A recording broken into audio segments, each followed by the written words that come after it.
Popcorn Junkies, here we are, reviewing Ari Aster's Midsommar. Midsommar. How do you pronounce it? Midsommar. Yeah. But it's Swedish. Swedish. I was in a post office the other day and the woman was saying to the woman behind her, "Are you going to Sweden for Midsommar?" And there was sort of like a real sinister air to the whole thing. And I was like, you don't want to go there, there's weird shit going on in Sweden. This is the second film by Ari Aster, the director of Hereditary. And before we trot on and talk about Midsommar, I think what do we all think of Hereditary? I really liked I loved it. Hereditary, apart from the last half an hour. Yeah. Because it kind of lost the plot and everything. Yeah, kind of went Also completely. Lost mojo. Yeah. Did you like it? I loved it. I think I gave it my best film of the year. I think it was your Yeah, it was top on film. mine. Actually, I think it was on mine, just lower at the Yeah. It bottom. was in my top 10 too. I mean, I thought it was a truly brilliant film. I thought its I did. craft and build Yeah, it's one was of my perfect. favourite horrors. Yeah. Yeah. But I like you, Maddie. I thought it really dropped the ball right at the end. So this is his next film, and this is starring Florence Pugh, Jack Reynor, and Will Poulter, who we're all big fans of. So going into this, we'd also all seen the trailer, and if I'm honest, I think I was the most.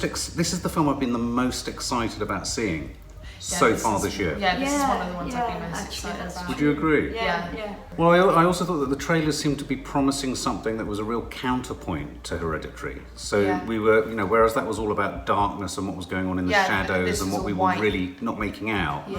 This was about almost everything is so overexposed Yeah. and so sort of almost saturated. Well, it looked like the opposite. Really. Yeah, and so I was intrigued to see how he was going to construct, create, and maintain horror or menace. In the light, basically, in no simpler terms. The main protagonist is Florence Pugh, and it starts by parking the idea that she's clearly a bit needy and a bit demanding, and Jack Reynor, her boyfriend, is a bit put upon, and he's got the pressure of his best mate Mark, played by Will Poulter, sort of saying, "Come on, you need to get yourself a girlfriend who wants to have sex with you." She was positioned as a little bit difficult, And weak. emotionally demanding and weak. Needy, certainly. Needy. Yeah, needy.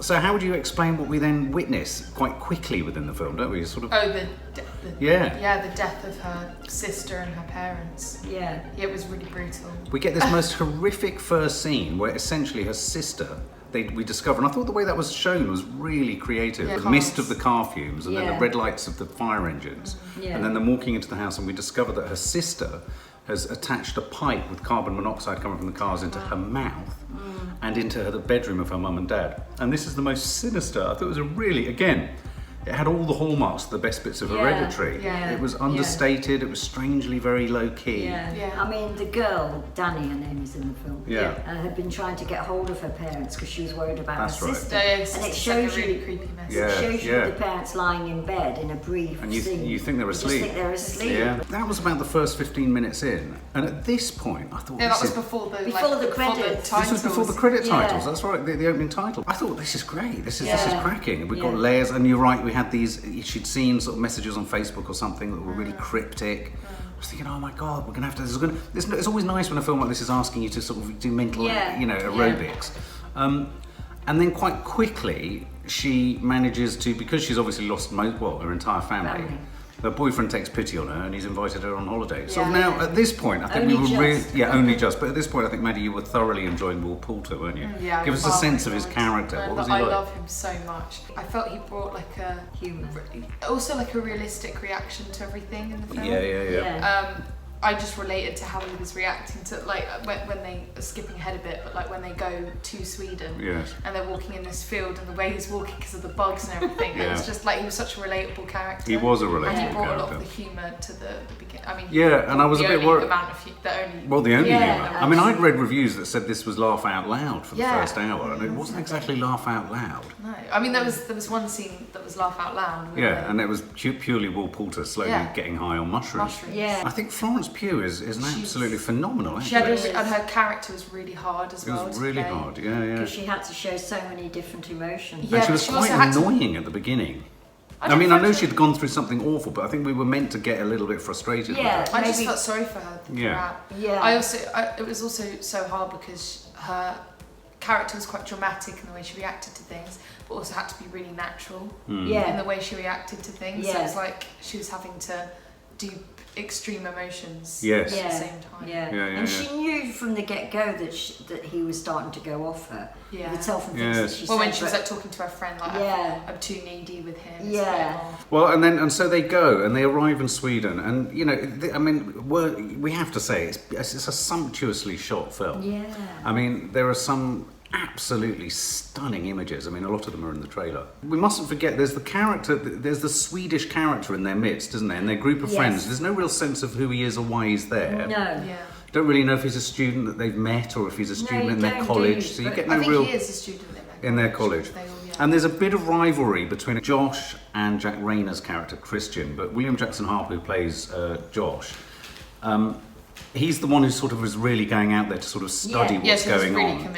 And he's really committed. And he's almost like a journalist. He keeps asking. You could see what the device of his character was. He was asking all the questions we wanted to ask. Why did you do that? Why is that going on? What is going on over there? And so they quite quickly get sort of welcomed into essentially a Swedish commune / cult. Which look like they look like the sort of Morris men of Wiltshire. Didn't they? Where, don't forget that they were invited specifically because this festival took place, which only takes place every 90 years. 90 years, that's right. That's always infrequent, these festivals, aren't they? I don't think at any point in the film we're really told what's going on. No, I don't think anyone really knows. No, and that disorientation was purposeful. And so, essentially, what happens is we see a sort of twist on the famous film The Wicker Man, where we see a slowly, because the story is pretty simple.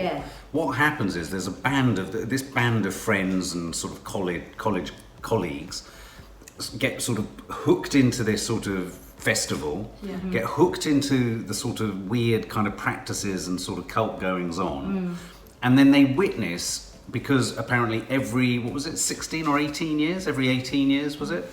Every 18 years, you know, you enter a new stage of your life until you get to 70 or 80. You're a child until you're 18 or something. That's right, 18, 36, 54, 72. But at 72, when they ask what happens at 72, he went.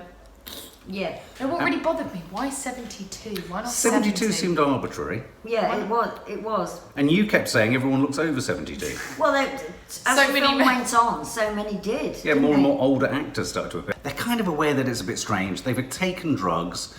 They keep getting drugs throughout the film. And so their first encounter with these people is a lot of mushrooms. I mean, there's a lot of drug taking in this film. There is. And there's a lot of trippy sort of imagery. And I thought really... stuff wobbles a lot. And actually there's no supernatural element. No. There was no suggestion of sort of occult or devilish... No. Whatever, although they're all praying to gods and sort of nature. Like nothing spiritually No, we don't see anything that isn't explainable happen. It's purely... Well, we don't, except that the first thing we do see is her going into that, like, was it a washroom or something? And looking at herself in the mirror. And she saw someone in it, but she was tripping at that point, though, wasn't she? She was, but that was sort of harking back to what had happened to her. But that's what I'm saying, but the horror in this film came from really the drug-induced points of view you got. So you didn't really know what was going on, and it was about sort of hallucinating, really, rather than actually seeing anything horrific. I mean, don't get me wrong, horrific things do happen. And then we have this moment where two of the elders have reached the godforsaken age of 72. And what happens is they basically jump off a huge rocky outcrop and land flat on their faces. Well, one of them lands flat on her face into a rock. It was horrible. And they show that. It was so graphic. I was a bit shocked. I wasn't expecting them to show it so. It was so. I mean, if you've ever wondered how impractical a head might look once impacted. This shows you flappiness. I mean, I never knew the head could have flappiness. Do you know what I mean? It was horrible. It backfired. How did it make you feel about your head, Mum? It didn't make me feel anything. That's what a head would look like. Did you think it was gratuitous?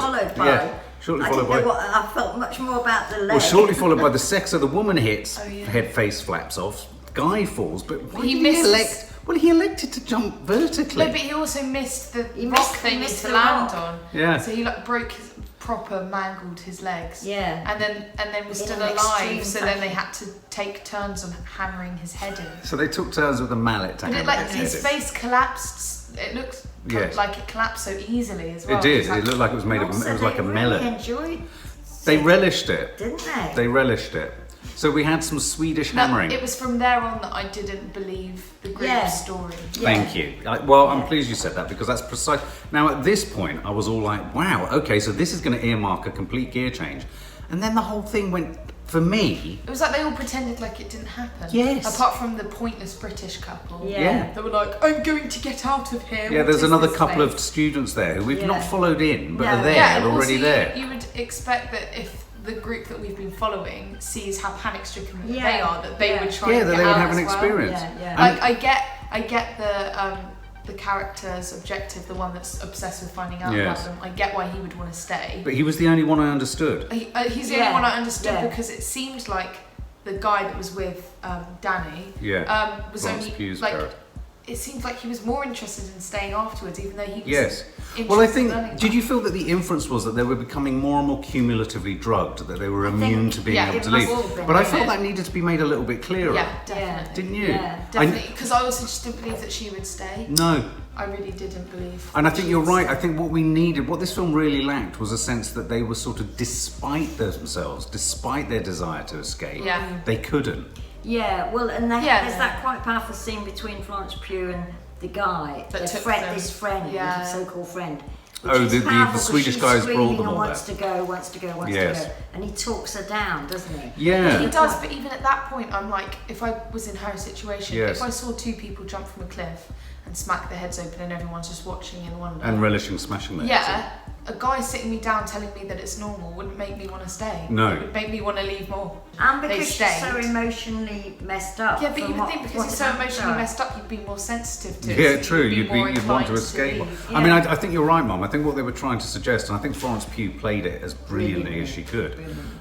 They were trying to suggest that she was so sort of fractured in her emotions and so sort of damaged goods that she couldn't make a clear or sensible decision. Which she showed on her face by. Well, I thought she did a very good job I mean, she was convincing us of that more than what was going on around her. Yeah. Because then what kind of happened around them was just a lot more drug taking, a lot more sort of weird sitting around tables, eating stuff, not eating stuff. And then there was... It got very samey after a while. It did get very samey. It was really shocking. It felt like I was watching an extended sort of film about Morris dancing. So the two English students who were already there, they try to escape, and they basically disappear. We don't know what disappear. happens to them. But I thought that was badly managed. It was very. I thought so too. Yeah, it was just. Do you know what I mean? They disappeared. I tell you why I thought that was badly managed. They disappeared, and it was quite clear they'd been bloody abducted. It was so. It was so sort of obvious. Danny she'd kind of caught on to the fact it was weird. But still didn't do anything. Nothing was inspiring them to take any action. Yeah. And so I do begin to feel that I'd suggest that, well, for me anyway, the film really started to creak under its own weight at this point. Yeah. Did you feel that? I think he ran out of, he kind of lost the way of, he didn't know really how to end it. And also, although that scene where the guy was talking Florence Pugh down in itself was quite effective, it was so ludicrous that he hadn't told these people that had never been there before what was going to happen. I know. And he actually says at one point, "Oh, I should have warned you." Yeah, well, and that they were going to land on their heads. Absolutely. And what was very unbelievable was that none of the characters had said to him, "Why didn't you tell us anything about this?" Exactly. Yeah. So there were no now the only character who was believable within it at all was Will Poulter. And then slowly it transpires that they have all been brought here for one purpose and one purpose alone. Florence Pugh is going to become the Maypole girl. Is that the Queen of the May? The May Queen. Queen of the May Queen. Which I thought there was a really beautiful... I knew she was going to be that from when they first mentioned it. Absolutely. Yeah. So she was going to become the May Queen. Gradually our characters, Will Poulter disappears. What's the name of Josh, was it? Josh disappears. We see what happens. Well, the English people have disappeared. And Jack Reynor gets more and more drugged, who's Florence Pugh's boyfriend, and clearly the plans for him are to impregnate one of the girls. Yes. So, a bit of arranged marriage, a bit of forced sex, and Florence Pugh off her tits on mushrooms, dancing around with all sorts of flowery stuff all over her. Some great little details though. I thought the scene where she was dancing around the maypole bush. I loved that. I thought it was beautiful. Yeah. I thought she played it beautifully. Yeah, she did. Yeah, If you imagine she was probably just told by the director, dance around this and look winsome and odd. Yeah, and she did look confused and then look like you want to be part of it and then not part of it. But then her sort of then for the rest of the film she was drugged out of her head. Yeah. Didn't you find it odd? Very I did. odd. I felt like the drugging them was a very lazy part of the storyline. I agree. That is so easy. When you think about it. Now, and how obvious it was that they kept drugging them and they just kept taking Yes. What's in this? What's in this? Oh, spring water and some things that will bring down your defences. And yes. It's just like, okay. Well, I won't. Oh, well, maybe I will have it. But also, at that point, you're aware of how creepy it is. So why would you want to be all drugged up whilst you're there? Exactly. You'd want to be aware of it. And that goes to the heart of my problems with not, because this isn't a horror film. I don't think this is a horror film. No. This is a sort of folk tale. It's kind of like horror. a cult film. Like The Wicker Man. Yeah, but I think I hate to say it. I think this film either the critics are willing it to be a cult success, or the director was allowed to just sort of, because he'd made Hereditary and succeeded. The first thing I said when I came out was the last 15 minutes or 10 minutes of Hereditary in the treehouse with all that weird pentangle shit going on and lots of naked people all standing around going, whoa. It felt like he thought, hey, there's another film in this. And this whole film is about those people. Yeah. Because even you pointed out, Maddie, that the architecture of everything was a bit like the treehouse. Yeah, so many things were like, so in Hereditary, the creepy little girl in it always did that noise with her tongue, and in this the noise was and it was like, it had that signature thing. In his next film apparently they go and then obviously the main girl in Hereditary had like an odd face, and then you had the disabled kid in this one that had an odd face. Likes odd faces. Yeah, and the shape of the temple triangle temple looking thing was similar to the treehouse. Very true. So it was kind of like, and then with the naked women is a bit like when they were all naked in the treehouse. Yeah. So it felt a bit. I kind of like those connections because I like it when directors have a connection. Yeah. All their themes. films have. It was just a bit much. Like I just felt like it was Hereditary wasn't the film he wanted it to be. Yes. No. So then he made Midsommar what he wanted Hereditary to be. Yeah. And I feel like people are so excited about this simply because of how bright it looks and everything and the difference. And I thought that would really work, but I don't think it did in the end. It carried me for long enough. I mean, it was a very good sleight of hand. It kept me going, but I just came a point where I felt a little bit conned. Yeah. I felt like I'm being shortchanged here. Yeah, because what I like about horrors when there's horror within the day is because usually when you watch like classic horrors that all do the same thing, it's so that you can breathe when it's the daytime, and then you panic when it's dark. Yeah, and always. it's clever to make you feel unsafe in the daylight as well. Yes, at first it was scary and everything, and it was weird how it would stay light until about 10 at night. Yeah, that was nice. Yeah. But it was just, I don't know, after a while it just wasn't scary, it was just kind of like... Well, it just got a bit predictable because I thought that first establishing of all their drugs and them not knowing what time it was, I thought that was very cleverly disorientating. Yeah, I did too. And I think he almost just sort of threw that away quite quickly. I felt like he threw away all of the good things about the film. Agree. Like the film had so much potential at the beginning, and like we said, although we know that the sister and the parents' death was to show like how traumatized Danny was and how it was affecting her throughout the film. Yeah. But I felt like it needed another purpose as well. Yeah, I agree. You're absolutely right. Because like me and Dad agreed that when she got the Facebook message from her sister saying it's all black, Mum and Dad are coming with me too. When that first happened, I was like, oh, maybe she's part of that cult that's going to be in this, or maybe it's a sacrifice or something. I thought she was going to maybe find a sister there. Yeah, but it just wasn't linked at all. And then we had one moment whilst they were in Sweden where she saw her sister and her parents after the two people fell off. But that was the last time we saw anything to do with her sister. And it was completely thrown quite arbitrary. After that. It was odd. Okay. I mean, it was almost like he was already in possession of a really neat parallel theme with the dead mum's dad and sister. Yeah. And he just forgot about it. I mean, it literally felt like he'd forgot. If he looked at it now, he'd go, shit. I had all seen. I could have cut in at the end. I feel like he had one really good idea, which is make a film in Sweden where it's already light and scary stuff happens in the day, and then the rest was just made up on the spot, just to kind of like fill in the time for the full-length movie. I did feel hallucinogenic. You've done some hallucinogens in your time. Did it make you feel like you were on? Well, no, I know, but did you feel? I mean, I felt it succeeded. At times it was taking me acid trips. Yeah. It's like, and when she was wearing when she was the main queen, and her flowers with the big pollen would like breathing. I thought that was really. And like the way people's faces would wobble and stuff. Yeah. And grass coming out of her feet. Grass coming out of her feet and out of her hands. Cool. That was really that shot of them coming through her hand. I could have done with more of that. I could have too. I wanted the trips to take more of a turn. Because all that ended up happening was stuff would wobble a bit. Yeah. Flowers would like breathe a bit, and then some grass would come out of her feet. And I wanted like actual. Yes. Because I thought we were build. There was no build. Yeah, it all stayed. It like built up a bit, and then it all stayed on one level. But then I also feel like it would have been really effective if the film made us feel like we don't know if they're seeing this for real or if they're seeing it in their acid trip. Yes, you're absolutely right. Whereas it just felt like. You're absolutely right. Yeah. They didn't play on that doubt for a minute. They never, for example, they didn't have one scene where you saw something. But could it have actually been there? Yeah, you're right. They didn't do that. Basically, they run into one of the huts and they discover all the people have been sort of carved into weird sort of animal-type flying things. What was all that about? I don't know. I think he lost the plot. Literally lost the plot. That's what he did. That's the exact same thing he did with Hereditary. Because I remember the girl's head was just on that piece of stick in the end of Hereditary. That's right. That made a little bit more sense than this did. But he was put into a bear. Why? Yes, he was. Yes. Yeah. What was the bear? Well, your theory was that Will Poulter was in The Revenant. Your theory was. You explain your theory. Well, because Will Poulter was in The Revenant with Leonardo DiCaprio, who climbed into a horse. He climbed into a horse to keep warm, or wasn't he? And then we sort of just said, maybe Will Poulter came on set and said, got a really good idea. Put him in a bear. Put him in a bear. You're big on rhythm, pace, etc. What did you think of the rhythm and pace of this film? The beginning started off incredibly promising and fast and couldn't keep up. But then it progressively got slower and slower and less believable. But I have to say that what kept it all together at all was her performance. It's her film. She acts her socks off. Yeah, she does. And you don't not believe her for a second.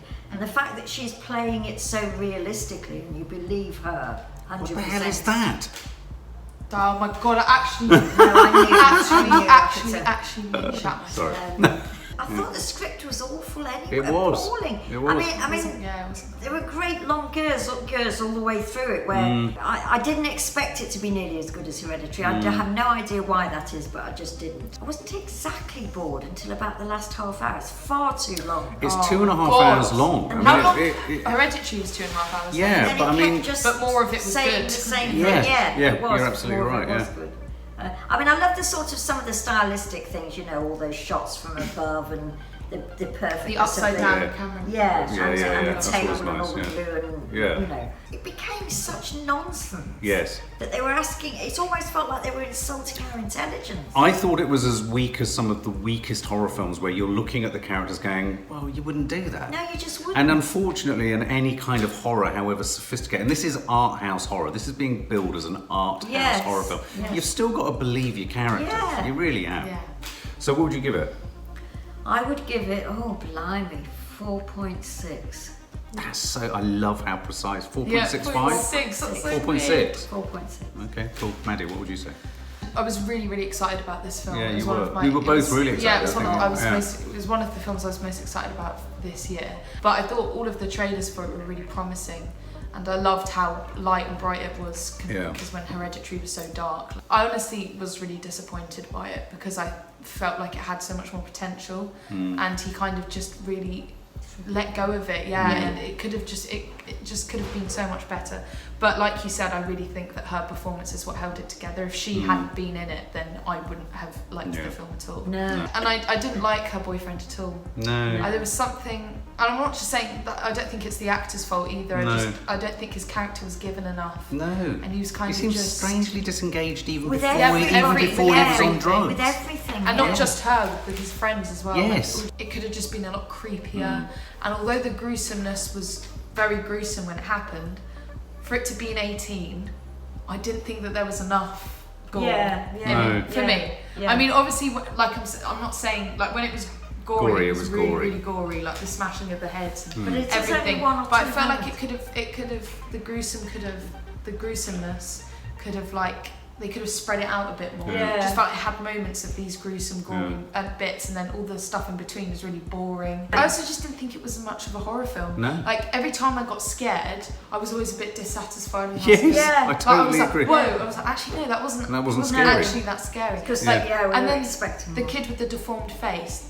I felt like they could have done more with that. Like we saw it twice. And I just felt there were so many points where they could have played on stuff more.